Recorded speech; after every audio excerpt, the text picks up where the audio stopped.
राष्ट्रीय खेल दिवस के कार्यक्रम में शामिल हुए मुख्यमंत्री पुष्कर सिंह धामी। उत्कृष्ट खिलाड़ी और प्रशिक्षकों को किया सम्मानित। खेल मंत्री रेखा आर्या भी रही मौजूद।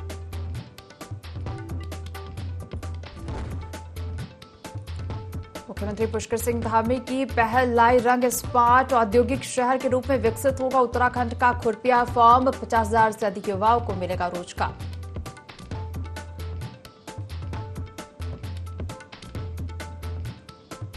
गंगोत्री नेशनल हाईवे पर भारी बोल्डर गिरने से मार्ग बंद। सुबह से ही दोनों तरफ फंसे तीर्थयात्री। स्कूल जाने में शिक्षकों को भी हुई दिक्कत।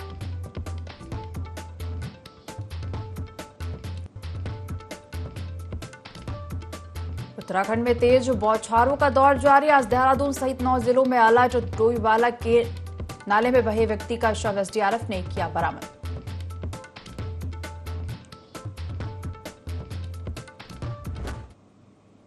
देवभूमि लाइव देख रहे हैं आप और मैं हूं आपके साथ दिव्या। बुलेटिन की शुरुआत करेंगे खबरों के साथ। राष्ट्रीय खेल दिवस के अवसर पर परेड ग्राउंड के बहुउद्देशीय क्रीडा हॉल में कार्यक्रम का आयोजन किया गया, जिसमें मुख्यमंत्री पुष्कर सिंह धामी और खेल मंत्री रेखा आर्या ने शिरकत की। इस दौरान सीएम ने खिलाड़ियों को राष्ट्रीय खेल दिवस की शुभकामनाएं दी। सीएम ने विजेता खिलाड़ियों और प्रशिक्षकों को सम्मानित किया। सीएम ने पेरिस ओलंपिक में हिस्सा लेने वाले उत्तराखंड के 4 खिलाड़ियों को 50 लाख रुपए की धनराशि और मोमेंटो देकर सम्मानित किया। सीएम धामी का कहना है कि प्रदेश की युवा बढ़कर प्रतिभाग कर रहे हैं और राज्य का नाम ऊंचा कर रहे हैं।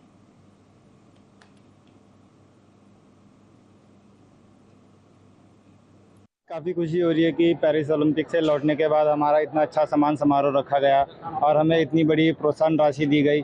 मुझे लगता है कि ये प्रोत्साहन राशि से हमारा ही नहीं बल्कि उत्तराखंड के सभी युवाओं को ये प्रेरित करेगा। वो भी इस चीज़ को देखेंगे तो शायद मुझे लगता है कि वो भी आगे आने वाले ओलंपिक के लिए तैयारी करेंगे और उत्तराखंड का नाम रोशन करेंगे। हमें काफ़ी खुशी है कि आज खेल दिवस के उपलक्ष्य में हमें सम्मानित किया गया और सर हम आगे भी कोशिश करेंगे कि आने वाले 2028 ओलंपिक्स में, 26 में एशियन गेम्स, कॉमनवेल्थ में अपनी कंट्री को मेडल दिला सकें और अपनी परफॉर्मेंस को काफ़ी अच्छी कर सकें। ओलंपिक में ब्रॉन्ज मेडल जीतने के साथ ही भारत की हॉकी टीम लगातार 2 ओलंपिक खेलों में मेडल लाकर लगातार देश का नाम रोशन कर रही है। इसके लिए मैं हॉकी की हमारी पूरी टीम को एवं पेरिस में मेडल जीतने वाले सभी खिलाड़ियों को देवभूमि उत्तराखंड की तरफ से, अपनी तरफ से, आप सबकी तरफ से बधाई देता हूं। इसके साथ ही आने वाले दिनों में पेरिस में शुरू हो रहे पैरा ओलंपिक में प्रतिभाग करने जा रहे हमारे सभी दिव्यांग खिलाड़ियों को भी उनके प्रदर्शन के लिए शुभकामनाएं देता हूं। आज हमारे बीच में पेरिस ओलंपिक में भाग लेने वाले उत्तराखंड के होनहार खिलाड़ी भी मौजूद हैं। आप लोगों की उपस्थिति हमारे अन्य युवा खिलाड़ियों को प्रेरित करने का कार्य करेगी। राष्ट्रीय एवं अंतर्राष्ट्रीय स्तर पर पदक जीतने वाले खिलाड़ियों को आउट ऑफ टर्न, सरकारी नौकरियों में आउट ऑफ टर्न नौकरी देने की शुरुआत कर दी है। तो अगली खबर देहरादून से है, जहां राजभवन में राज्यपाल retired lieutenant general Gurmeet Singh ने राज्य विश्वविद्यालयों के कुलपतियों की बैठक ली और बैठक में राज्यपाल ने सभी कुलपतियों को विश्वविद्यालयों से संबद्ध महाविद्यालय और संस्थानों के औचक निरीक्षण के निर्देश दिए। राज्यपाल ने कहा कि कॉलेजों में विद्यार्थियों की सुविधाओं और उनके विकास में कोई कोर कसर न रहे। उन्होंने कहा कि शिक्षा व्यवस्था विद्यार्थी केंद्रित होनी चाहिए और छात्रों का सर्वांगीण विकास और शिक्षा की गुणवत्ता में सुधार ही उद्देश्य होना चाहिए। साथ ही कहा कि विश्वविद्यालय में अपने क्रियाकलापों में टेक्नोलॉजी का उपयोग करते हुए ई कल्चर लाने का प्रयास करें।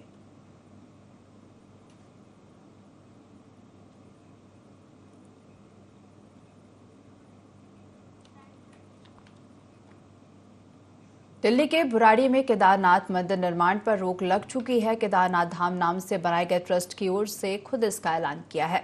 बद्रीनाथ केदारनाथ मंदिर समिति के अध्यक्ष अजेंद्र अजय ने इसे सरकार के कड़े रुख का नतीजा बताया। अजेंद्र अजय ने कहा कि उत्तराखंड के लोगों की आपत्ति के बाद धामी सरकार ने कड़ी कदम उठाए हैं। साथ ही उत्तराखंड के 4 धाम और बड़े मंदिरों के नाम पर कहीं भी मंदिर निर्माण न करने के लिए कानून बनाने की चर्चा हुई और इस मुद्दे पर कैबिनेट में भी सहमति बन चुकी है। बीकेटीसी अध्यक्ष ने कहा कि उत्तराखंड की धार्मिक और सांस्कृतिक विरासत से खिलवाड़ न हो, ये बीजेपी सरकार की प्राथमिकता है।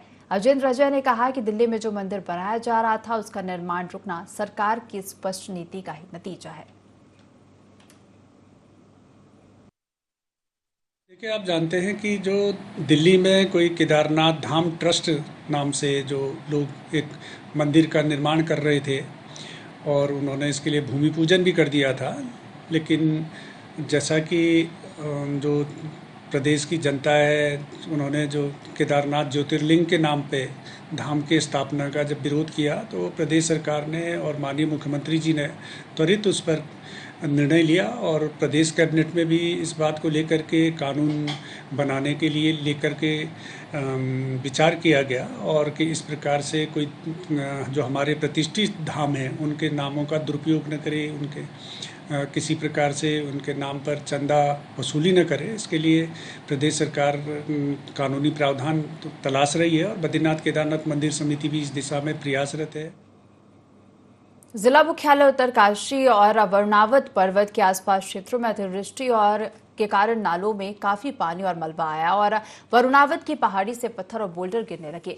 जनपद उत्तरकाशी के विभिन्न क्षेत्र में मलबा नाले आए और गुफियारा इलाके में मलबा नाले आने से दोपहिया वाहन भी चपेट में आए हैं। गुफियारा और आसपास के आवासीय क्षेत्र के लोगों को सुरक्षित स्थानों पर भेजा गया और रात के समय आवासीय क्षेत्र के लोगों को आश्रम और धर्मशाला में शिफ्ट कराया गया। विधायक सुरेश सिंह चौहान ने प्रशासन और संबंधित अधिकारियों से वार्ता कर अलर्ट रहने के निर्देश दिए और इस दौरान विधानसभा गंगोत्री विधायक सुरेश सिंह चौहान ने मुख्यमंत्री पुष्कर सिंह धामी से शिष्टाचार भेंट कर जनपद उत्तरकाशी में विभिन्न क्षेत्रों में अतिवृष्टि से हुए भूस्खलन और नुकसान के संबंध में बातचीत के साथ ही मुख्यमंत्री पुष्कर सिंह धामी ने आपदा सचिव से जनपद उत्तरकाशी में आपदाग्रस्त क्षेत्रों के निरीक्षण करने के निर्देश भी दिए।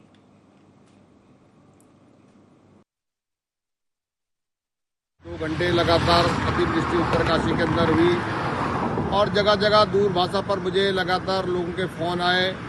तत्कालीन मैंने जिलाधिकारी उत्तरकाशी, एसडीएम ढूंढा, एसडीएम भटवाड़ी, एसडीआरएफ और एनडीआरएफ, एसपी उत्तरकाशी सभी को दूर भाषा से अवगत कराया और उनको भी अवगत था। यहाँ पर बहुत जोर की आवाज़ हुई और बरुणावत की जो पहाड़ी मस्जिद मोहल्ले में है वो बहुत ज़बरदस्त दरकने लगी और बड़े बड़े पत्थर वहाँ आने लगे। उत्तरकाशी में पूरा माहौल अफरा तफरी को था। रात को मेरी लगातार 2-2:30 बजे तक जिला प्रशासन से बात होती रही। पूरा जिला प्रशासन अलर्ट मूड में था। जुगुड़ी का गांव है, वहाँ भी बहुत बड़ा गदरा बढ़ा। इसी तरह जसपुर में जो बीच नाला था वो भी बहुत ज़्यादा उफान पर था और लोग जो अफरा तफरी की स्थिति में थे, तो काफ़ी ज़्यादा नुकसान हुआ। कोई जनहानि नहीं हुई। मैं इस संबंध में तत्काल जिलाधिकारी और तमाम अधिकारियों को इस संबंध में लगाया। सुबह भी मेरी वार्ता हुई और आज सुबह में माननीय मुख्यमंत्री से पूरी घटना के बारे में बताया और पूरी घटना के बारे में माननीय मुख्यमंत्री जी ने मुझे आश्वस्त किया और तत्काल जो हमारे आपदा सचिव हैं उनको निर्देशित किया कि आप तत्काल घटनास्थल पर जाएं और क्या स्थिति वहाँ पे हो सकती है, टेक्निकल उनकी टीम को ले जाकर और कैसे लोगों को सुरक्षित किया जा सकता है।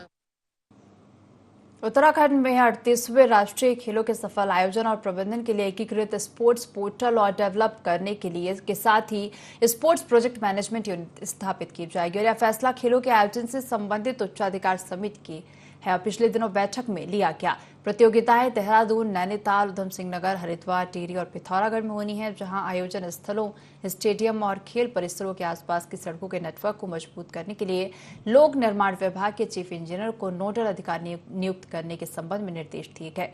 खेल मंत्री रेखा आर्य ने कहा कि राष्ट्रीय खेलों में हिस्सा लेने जा रहे प्रदेश के खिलाड़ियों के लिए विशेष प्रशिक्षण शिविरों के आयोजन किए जा रहे हैं। खेलों के आयोजन के बीच सुरक्षा, कानून व्यवस्था, सांस्कृतिक कार्यक्रमों के आयोजन, नेशनल गेम्स के संबंध में प्रचार प्रसार और जन जागरूकता के लिए भी नोडल अधिकारी नामित किए जा रहे हैं।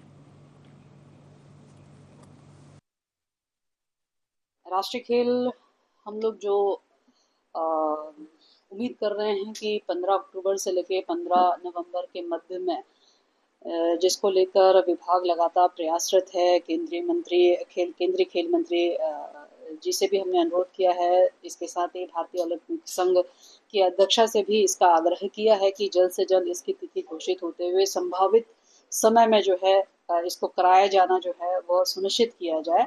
मेरा मानना है कि राष्ट्रीय खेल हमारे पहाड़ी जनपद, चाहे वो हमारे नैनीताल में हो, चाहे हमारे पिथौरागढ़ में हो, चाहे हमारे उधम सिंह नगर में हो, चाहे हमारे हरिद्वार में हो, हमारे देहरादून में हो या हमारे टिहरी में भी हो, जहाँ पर हम में बहुत सारी एक्टिविटीज हमारे होने को हैं कि वे बेहतरीन खिलाड़ी जो है वे उसकी छटाई करें, और उसके लिए जो है कैंप के संदर्भ में विभाग उसके लिए हर प्रकार की मदद करने को तैयार है।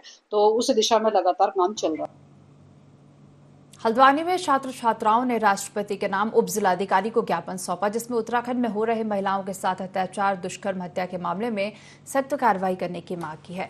राजकीय महाविद्यालय के छात्र छात्राएं उप जिलाधिकारी कार्यालय के प्रांगण पहुंचे, जहां उन्होंने सरकार के खिलाफ जोरदार नारेबाजी और प्रदर्शन किया। साथ ही कहा कि जिस प्रकार से महिलाओं में अत्याचार हो रहे हैं और लगातार छेड़खानी की वारदात बढ़ती जा रही है और आरोपियों खुलेआम घूम रहे हैं, और ऐसे आरोपियों को सख्त सजा और फांसी की सजा देने की मांग की है।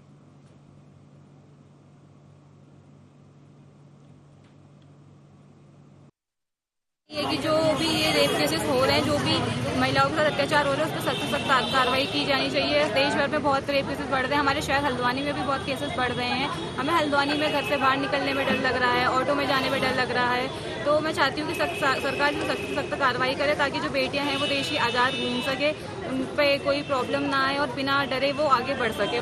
हम आज ये ज्ञापन देने आए हैं, ये लड़कियों के प्रति जो आप देख रहे हैं उत्तराखंड में अत्याचार हो रहे हैं, और जो पूरे शहर में और पूरे भारत में जो बहन मौमिता ले लीजिए, अंकिता भंडारी ले लीजिए, और हाल ही में ये रुद्रपुर में कांड हुआ है, उसको लेके हम एक सरकार को ज्ञापन देना चाहते हैं कि जो आए दिन बलात्कार इतना बड़ा पाप है। तो मैं हम इस बात के लिए ज्ञापन देने आए हैं कि ये जो अत्याचार हो रहे हैं इनके खिलाफ, ये जो इनका मुकदमा हो रहा है, इनको आप देख रहे हैं कि आसानी से जमानत वगैरह मिल जा रही है। तो मैं ये कहना चाहता हूँ कि फांसी की सजा दी जाए इन्हें, और इनका जो मुकदमा चलाया है वो फास्ट ट्रैक अदालत में चलाया जाए। हम सभी छात्र छात्राएं यहाँ पर एसडीएम जी के द्वारा मुख्यमंत्री सर को एक ज्ञापन भेजना चाहते हैं। हमारी मुख्य मांगे ये हैं कि जो भी यहाँ दुष्कर्म जैसी घटनाएं कर रहे हैं उत्तराखंड के अंदर, उनको फांसी की सजा दी जाए, और जो लड़कियाँ लड़कों के ऊपर झूठे केस लगाती हैं कि इन्होंने ऐसा करा, उसकी वजह से लड़कों का पूरा करियर बर्बाद होता है, लड़कों की पूरी इमेज खराब होती है। उस चीज़ के लिए भी हमने अपने ज्ञापन में लिखा है कि जो लड़कियाँ गलत झूठे केस करती हैं उन लोगों को भी कड़ी से कड़ी सजा दी जाए। 7 दिन के भीतर इसकी पूरी कार्रवाई की। कालसी वन प्रभाग के टिमली रेंज अंतर्गत टिमली गांव में उस समय अफरा तफरी मच गई, जब जंगल में भटक कर एक भारी भरकम लंबे सींगों वाला नर सांबर गांव में घुस गया। गांव में घुसा नर सांबर ग्रामीणों को देखकर लोगों में हड़कंप मच गया। नर सांबर दौड़ते हुए नाले में जा गिरा। नाले में गिरकर नर सांबर की जान पर बन आई, और ग्रामीणों ने सांबर का जीवन बचाने के लिए रेस्क्यू अभियान तुरंत जारी कर दिया। ग्रामीणों ने साहस का परिचय देते हुए सांबर को नाले से बाहर निकाला। इस दौरान सांबर थोड़ा घायल भी हो गया था, लेकिन ग्रामीणों ने स्वयं उपचार कर वन विभाग को नर सांबर के गांव में घुसने की सूचना दी। वही सूचना पर पहुंची वन विभाग की टीम ने सांबर को अपने कब्जे में लेकर उसे सुरक्षित जंगल में छोड़ दिया।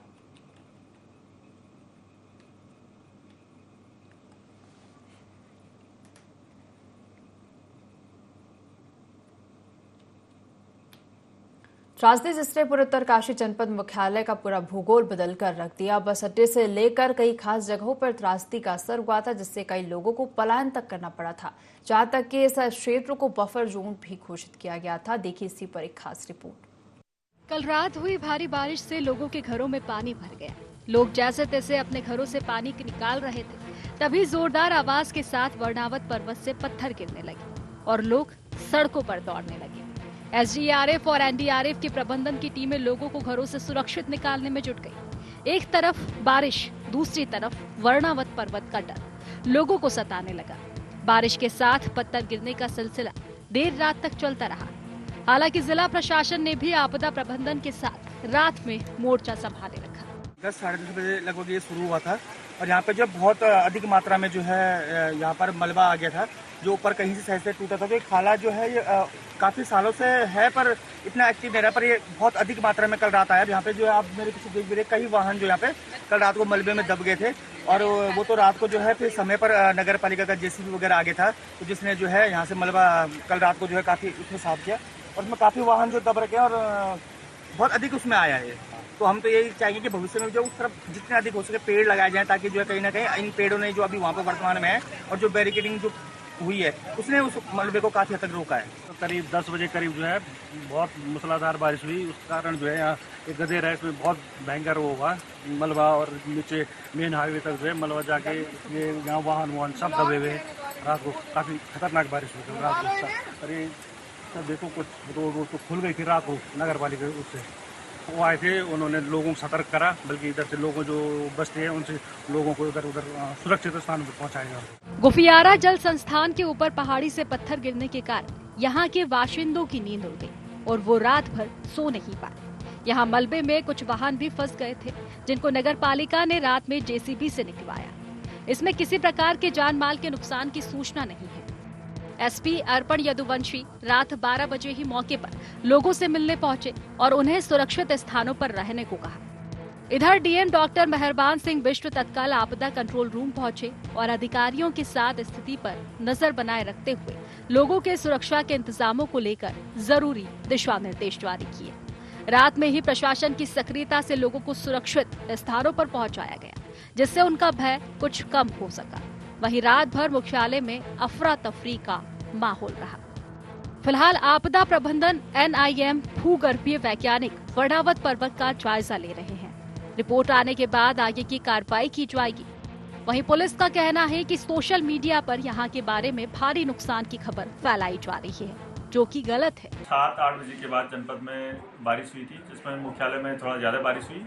कल और आज सुबह तक 8-8:30 बजे तक हमारे 122 mm बारिश हुई दर्ज की गई है मुख्यालय क्षेत्र में। भटवाड़ी और डुंडा क्षेत्र में इतनी बारिश नहीं है, कम है, लेकिन मुख्यालय क्षेत्र में बारिश होने से जो हमारा गंगोत्री राष्ट्रीय राजमार्ग है, बीच में जो नाले आते हैं उसमें पानी बढ़ने से, कहीं पर मलबा आने से रोड ब्लॉक हुई। हमें तत्काल उसमें नगर पालिका की जेसीबी लगा के और नाले आले की लोगों की सुरक्षा, क्योंकि जो पानी आता है वो कलवट बंद होने से, नाला बंद होने से आबादी क्षेत्र को भी आया था, तो उसको डाइवर्ट करना पड़ा हमें। कुछ घरों में पानी भरा था। वर्णावत क्षेत्र के जो विभिन्न क्षेत्र हैं उसमें कहीं कहीं पत्थर गिरने की पॉसिबिलिटीज पहले भी रहती हैं और आते रहते हैं, क्योंकि कल बारिश हुई थी तो हो सकता है इससे हो, लेकिन इसमें कोई ऐसा उस एरिया में कोई ऐसा संवेदनशील ऐसा मैटर नहीं है लोगों को। लेकिन फिर भी मानसून सीजन में इस एरिया में संवेदनशील होके अलर्ट रहना होगा।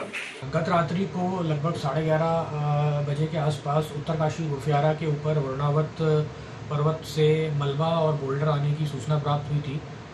उसके बाद तुरंत ही पुलिस, SDRF, फायर सर्विस, आपदा प्रबंधन और की QRT की टीम जो है तुरंत मौके पर पहुंची और वहाँ पे जो इस मलबे और भूस्खलन से जो रेड जोन बना था उसको तुरंत ही जो है खाली कराया गया था और उनको सुरक्षित स्थानों पर शिफ्ट किया गया था। रात्रि में ही सुरक्षा को देखते हुए जो है ट्रैफिक जो है डाइवर्ट कर दिया गया था, उस एरिया को 0 जोन कर दिया गया था और वहाँ पे सभी लोगों को सुरक्षित स्थानों पर पहुँचा दिया गया था। जनपद उत्तरकाशी की अगर मैं बात करूं तो ये तो आपदा की दृष्टि से ये जो क्षेत्र है ये अति संवेदनशील है और जोन 5 में आता है। आज रात को यहाँ पर बहुत ज़्यादा जो है अतिवृष्टि हुई है, जिसके कारण से जो है यहाँ पे जो जनपद मुख्यालय में जो गुफियारा वाला क्षेत्र है वहाँ पे जो है लोगों के घरों में जो है पानी घुसा और जो सड़कें हैं वहाँ पे मलबा आ गया। आप मेरे पीछे देख सकते हैं कि जो एरिया है ऊपर ये वर्णावत है। 2002-3 में जो है ये पर्वत जो है यहाँ पे जो है टूटा था। आज फिर यहाँ पे जो है आप देख सकते हैं कि ये जो है निशान आ गए हैं और यहाँ से जो है रात भर जो है पत्थर गिरते रहे, जिसके कारण से जो पूरा एरिया है नीचे, इसके जो नीचे एरिया है यहाँ पे जो है जो घर है उसके नीचे के उन लोगों को जो है खतरा पैदा हो गया था। लेकिन जिला प्रशासन ने जो है समय रहते जो इनको जो है बाहर निकाला और ये जो एरिया है ये जो पूरा बफर जोन में आता है। लेकिन कहीं ना कहीं जो है शासन प्रशासन के नाक के नीचे यहाँ पे जो है बहुत ज़्यादा अतिक्रमण हो रखा है, जो कि जो है भविष्य के लिए जो बहुत बड़ा खतरा है। और इसके जो ये दरार आप देख रहे हैं जो ऊपर से जो है जो लैंडस्लाइड आप देख रहे हैं, सीधा इसके नीचे जो है DM ऑफिस भी है। कहीं ना कहीं लगता है कि ये जो है भविष्य के लिए जो है बहुत बड़ा खतरा जो है उत्तरकाशी जनपद के लिए हो सकता है, जिसके लिए जो है भूगर्भ वैज्ञानिक की जो टीम है वो जो है आप ऊपर जा रखी है वर्णावत टॉप पे, वहाँ पे जांच कर रही है कि कोई ज्यादा खतरा तो नहीं हो सकता है। दीपक नोटल, IDT। खबरों में आगे बढ़ेंगे। RTO के द्वारा स्कूली बस ओवरलोड वाहन के चालान किए जा रहे हैं, जिसको लेकर व्यापारी नाराज नजर आए। व्यापारी ने RTO पर आरोप लगाते हुए कहा कि 20,000 के सामान पर 5,000 का चालान किया जा रहा है, यह पूरी तरह से गलत है। वही RTO रश्मि पंत ने जानकारी देते हुए बताया कि जो स्कूली बस है उनका चालान किया जा रहा है, क्योंकि बसों में अनियमितताएं पाई जा रही हैं और जैसे बसों पर जाल ना होना, ड्राइवर द्वारा सीट बेल्ट न लगाना, इन सभी चीजों को देखते हुए बसों के चालान किए जा रहे हैं। वही ओवरलोडिंग वाहनों पर भी शिकंजा कसने का काम किया जा रहा है। नियम वाले तो अपने देखो कार्रवाई अपनी जो भी है वो तो करेंगे ही, मगर छोटी छोटी नदियाँ जैसे अब ये बाजारवान जैसे ले लिया है, यहाँ से किसी का कोई माल इस रोड से इस रोड पे जाना है, चेंज होना है। कोई ऐसा नहीं है कि अगर वो हाईवे पे जा रहा है और थोड़ा सा मान लो उसके माल में 10-20 पाइप अगर कोई ओवरहाइट हो रखे हैं 10-20 पाइप। तो थोड़ा बहुत तो प्रशासन को कोऑपरेट करना चाहिए कि इस रोड से पल्ली रोड पे जाना है, उसका भी चालान काट रहे हैं 5-5 हज़ार रुपये। 20-25 हज़ार रुपये के माल पे 5 हज़ार रुपये के चालान कट रहे हैं, तो थोड़ा बहुत तो प्रशासन को भी हल्का सा कोऑपरेट करना चाहिए, यही मानना है। बाकी तो नियम, अगर कोई आदमी ओवर हाइट जा रहा है, रोड पे जा रहा है, हाईवे पे जा रहा है, तो वो तो ठीक है, उनका राइट बनता है कि ये लोग अपना चालान काटें। छोटे छोटे से, अब जरा सा किसी का जला डाला खुला हुआ है, उस पर भी चालाने कट रहे हैं, कैसे सर्वाइव करेगा छोटा सा व्यापारी। जोशीमठ प्रखंड के पगनो गांव में आपदा प्रभावित परिवारों को सहायता राशि बांटी गई है। विकासखंड जोशीमठ के पगनो गांव में भूस्खलन से प्रभावित परिवारों को तहसील प्रशासन द्वारा राहत राशि के चेक वितरित किए गए। नायब तहसीलदार आशीष जोशी ने बताया कि विगत 22 अगस्त को पगनो गांव के ऊपर पहाड़ी से हुए भूस्खलन से 7 परिवार प्रभावित हुए, जिसमें से एक परिवार का आवासीय भवन पूर्ण क्षतिग्रस्त होने पर 1.5 लाख सहायता राशि और 5,000 की अहेतुक सहायता राशि का चेक दिया गया था। तो परिवारों के भवन आंशिक क्षति होने पर 6500 रुपये प्रति परिवार और 5 परिवारों को अहेतुक सहायता राशि के तहत प्रति परिवार 5,000 के चेक वितरित किए गए। प्रभावित सभी परिवारों को पूर्व में खाद्यान्न किट भी उपलब्ध कराई गई है।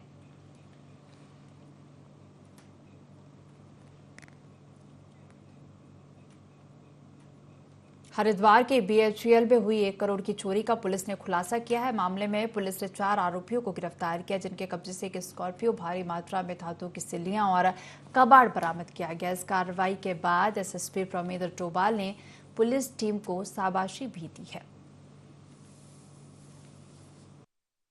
22 अगस्त को BHEL प्रशासन द्वारा हमारे रानीपुर थाने में अवगत कराया गया था कि इनके जो यार्ड जो इनका यार्ड है, जहाँ पर जो भी बाहर से इनके कंसाइनमेंट आते हैं वो वहाँ रखे जाते हैं, उसमें से करीब 17 कुंटल, करीब 1700 किलो से ऊपर न्यूमेरिक प्लेट, जो एक निकल का ही एक अपभ्रंश है, गिब्स का ही एक धातु है, तो उसकी चोरी वहाँ से की गई है, जिसका उपयोग टरबाइन बनाने के काम पे आता है। 28 तारीख को करीब एक स्कॉर्पियो गाड़ी काली रंग की, जिसमें 3 लोग सवार थे, उनको पुलिस के द्वारा हिरासत में लिया गया और उनसे जब पूछताछ की गई, करीब 1 करोड़ से ऊपर की जो धातु है उसको ऐसे यार्ड में रखा जाना, और उसके बाद किसी को भी इसमें जो है जिम्मेदारी अभी उनके द्वारा नहीं बताई गई है कि इसकी जिम्मेदारी इसमें थी। थराली विकासखंड सभागार में भाजपा के थराली मंडल की सदस्यता अभियान बैठक आयोजन संगठन पर्व के तहत किया गया, जिसमें भारतीय जनता पार्टी के थराली मंडल इकाई की कार्यकारिणी समेत पार्टी पदाधिकारियों और कार्यकर्ताओं ने प्रतिभाग किया। बैठक की अध्यक्षता मंडल के वरिष्ठ उपाध्यक्ष सुरेंद्र पासवान ने की। वही बैठक में जिला भाजपा के वरिष्ठ उपाध्यक्ष मनोज भंडारी, सदस्यता अभियान सदस्य नरेंद्र भारती और जिला महामंत्री राकेश जोशी समेत अन्य वरिष्ठ पदाधिकारियों ने सदस्यता अभियान को सफल बनाने के लिए पार्टी कार्यकर्ताओं को सुझाव दिए। सदस्यता अभियान के वक्ताओं ने अपने संबोधन में कहा कि आगामी 2 सितंबर से देश भर में दोबारा से सदस्यता अभियान चलाया जा रहा है और प्रत्येक बूथ पर निर्धारित लक्ष्य से अधिक सदस्यों को भाजपा की सदस्यता दिलवाने के साथ ही पार्टी की रीति नीति से जोड़ना इस कार्यशाला का मुख्य उद्देश्य है। पर्व जो है भाजपा का एक महत्वपूर्ण कार्य है। आज जो है थराली मंडल में इसकी एक कार्यशाला आयोजित की गई। इससे पहले राष्ट्रीय स्तर पर 17 तारीख को दिल्ली में, उसके बाद 21 तारीख को देहरादून में, 23 तारीख को जिले में, और अब विभिन्न टाइमों पर, जैसे कल देवाल में थी और आज थराली में, नंदानगर में, कहीं गैरशहर में, पूरे जिले में मंडल स्तर पर कार्यशाला की जा रही है।